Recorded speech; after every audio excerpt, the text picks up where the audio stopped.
Good morning. நம்ம இந்த வீடியோவில் என்ன பார்க்க போகிறோம்னா சார், நீங்கள் கேட்டிருந்த மாதிரி இப்போ இந்த மாதிரி ஒரு விஎம்சி பெட் இருக்கு. ஸோ இதோட டைமென்ஷன்ஸ் பார்த்தீங்க அப்படின்னா நம்மளுக்கு இது ஒரு 700 mm. அதே மாதிரி இது வந்து ஒரு 400 mm வச்சிருக்கு. சரிங்களா? ஸோ இந்த மாதிரி இருக்கு. இப்போ நம்மளுக்கு வந்து இந்த இதில் வந்து நம்ம ஒரு ஃபிக்சர் வச்சோ இல்லை நம்ம ஒரு ஸ்டாப்பர் வச்சோ நம்ம வந்து ஒரு 4 டிஃப்ரெண்ட் பார்ட்ஸ் வந்து நம்ம இங்கே கொடுக்குறோம். சரிங்களா? ஃபார் எக்ஸாம்பிள் ஃபர்ஸ்ட் பார்ட் வந்து இங்கே இருக்கு. அது வந்து ஒரு சர்டைன் டிஸ்டன்ஸ்லன்னு வச்சுக்கோம். ஸோ இங்கே ஒரு பார்ட் இருக்கு. நம்ம அந்த பார்ட் வந்து அந்த பொசிஷன் வேணும் அப்படின்ற பட்சத்தில் நம்ம என்ன பண்ணுறோம், இதை கிளிக் பண்ணுறோம். ஸோ X40 Y40 அப்படின்னு கொடுத்து என்ட்ரு கொடுத்தீங்கன்னா இங்கே வருது. அதே மாதிரி X300 Y100 அப்படின்னு கொடுத்தீங்கன்னா இங்கே வரும். அதே மாதிரி X500 Y250 அப்படின்னு கொடுத்தா இங்கே வரும். ஸோ அந்த மாதிரி ஒரு 3 டைரக்ஷனில் 3 ஸ்டாப்பர் வச்சு நம்ம ஒரு பார்ட்டை வந்து ட்ரா பண்ணுறோம்.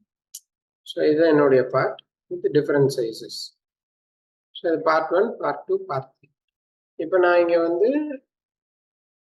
இப்போ நான் இங்கே ஆப்ரேட்டர் கொடுக்கும்போது இந்த கார்னர் தான் நம்மளோட ஒர்க் ஆப்செட்டை கால்குலேட் பண்ணுறது. ஸோ நான் என்ன பண்ணேன்னா ஒரு க்ரீன் கலர் மாற்றிட்டு ஸோ இங்கேருந்து இங்கே நான் மென்ஷன் பண்ணுறேன். ஓகே, இதுதான் நம்ம க்ரீனாக கொடுத்துருக்கிறதா ஒர்க் ஆப்செட் இது. இப்போ எனக்கு இங்கேருந்து இதோடைய டிஸ்டன்ஸை மார்க் பண்ணி கொடுத்தா தான் அவங்க அந்த பொசிஷனில் கரெக்டாக ஸ்டாப்பர் செட் பண்ணுவாங்க. ஸோ நான் என்ன பண்ணுறேன், Alt Dன்னு கொடுக்குறேன். Alt D ஃபார் டெல்லி கொடுத்தீங்கன்னா டைமென்ஷன் டெக்ஸ்டோட ஹைட்டை கொஞ்சம் இன்க்ரீஸ் பண்ணிக்கிறோம், இல்லைன்னா உங்களுக்கு தெரியாது. ஓகே, இன்னும் இந்த செஷனுக்கு மட்டும். ஸோ டிராஃப்டிங் ஹரிசான்டல் இது ஒரு 40, இது வந்து வெர்டிக்கலில் வந்து ஒரு 29.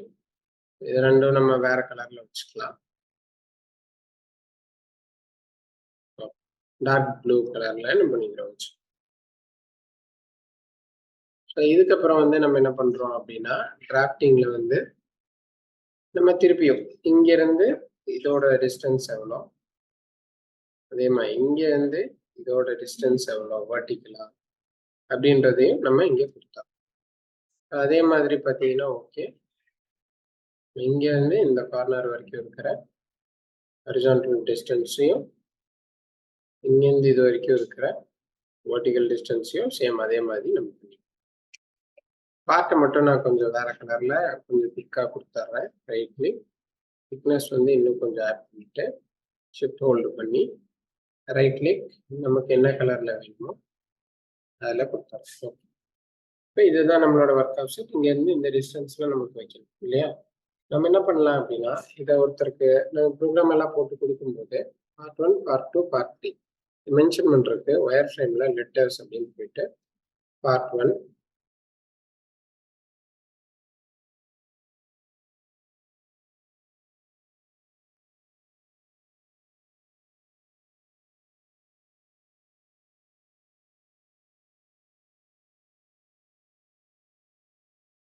பண்ணனே கொடுத்துக்கலாம். லெட்டரோட ஹைட்டை நல்லா இன்க்ரீஸ் பண்ணிக்கலாம். ஒரு 15 mm. 1 அப்ளை, 2 அப்ளை, 3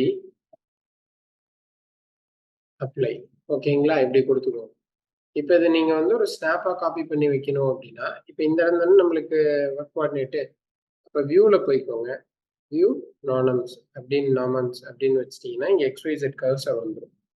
ஸோ இப்போ நீங்கள் என்ன பண்ணலாம்னா இங்கே சர்ச்சில் வந்து கீழே எப்போவுமே வந்து ஸ்னிப்பிங் டூல் அப்படின்னு சர்ச் பண்ணீங்க அப்படின்னா வரும்.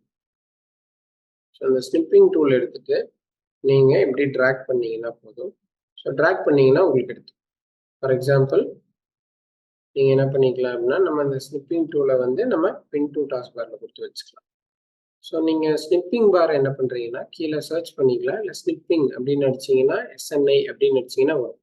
நியூ கொடுத்துட்டு நீங்கள் இந்த மாதிரி ஒரு பிக்சர் எடுத்துட்டு ஃபைல் சேவ் ஆஸ்ன்னு போட்டு டெஸ்க்டாப்லேயோ உங்களுக்கு எங்கே வந்து அது வேணுமோ அதை நீங்கள் சேவ் பண்ணி வச்சிட்டிங்கன்னா உங்களுக்கு அந்த இமேஜ் வரும். இந்த இமேஜை அந்த ஃபோல்டருக்குள்ளே போட்டால் அதை பார்க்குறவங்களுக்கு ஓகே இங்கேருந்து இந்த டிஸ்டன்ஸில் வந்து நம்மளுக்கு பார்ட்டை மார்க் பண்ணியிருக்காங்க அப்படின்றத எடுத்துக்குவாங்க. ஸோ அதை பேஸ் பண்ணி நமக்கு பார்ட் 2 செட் பண்ணிக்குவாங்க. இந்த ப்ரோக்ராம் கால் பண்ணிக்குவாங்க. நம்ம வந்து சில நேரங்கள்ல நம்ம வந்து இப்போ ஒரு ப்ரோக்ராம் பண்றோம் அப்படின்னா, ஒரு ப்ரொஃபைல் ஓட்டியிருக்கோம் அப்படிங்கும்போது, நம்ம இதுக்கு ரைட் கிளிக் செட்டப் ஷீட் அப்படின்னு எடுத்தீங்கன்னா, இதுல ப்ராஜெக்ட் நேமு, நம்ம கஸ்டமர் யாரு, யார் ப்ரோக்ராம் பண்ணா, டிராயிங் நம்பர் என்ன, ரிவிஷன் எத்தனாவது ரிவிஷனு, நீங்க ப்ரோக்ராமோட ரிவிஷனு எல்லாம் கொடுத்துட்டு கீழே ஏதாவது நோட் இருந்தா நோட்டு, இந்த நோட் 1, நோட் 2, நோட் 3ல கொடுத்துட்டு ஓகே அப்படின்னு கொடுங்க.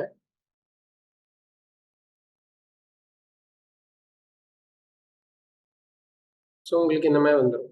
இந்த மாதிரி ரிப்போர்ட் எடுத்துக்கிட்டீங்க அப்படின்னா நம்மளுக்கு வந்து பார்த்தீங்க அப்படின்னா இதுலயே வந்து எல்லாமே வந்துடும். ஸோ இதில் வந்து இந்த ஒர்க் அவுட் செட் எப்படி எடுத்திருக்கீங்க, இந்த சென்டருக்காக அதுவே இமேஜ் எடுத்துக்கும். இங்கே நம்ம எதாவது எழுதி கொடுக்கணும்னா கொடுத்துக்கலாம். என்ன ஆப்ரேஷன் போடுறீங்க, என்ன டூல்ஸு, அது எவ்வளோ நேரம் ஓடும் அப்படின்றது எல்லாமே உங்களுக்கு இதுலேயே செட்டப் ஷீட்லேயே உங்களுக்கு கிரியேட் ஆகிடும். ஸோ இது மூலியமா நம்ம ஒரு ப்ரோக்ராம் எடுத்து கொடுக்கும்போது நம்ம வெர்பலாக சொல்லாமல் ஒரு இமேஜை கொடுக்குறப்போ ஈஸியாக அண்டர்ஸ்டாண்ட் பண்ணி அவங்க ரன் பண்ணிக்கிறதுக்கு ஈஸியாக இருக்கும்.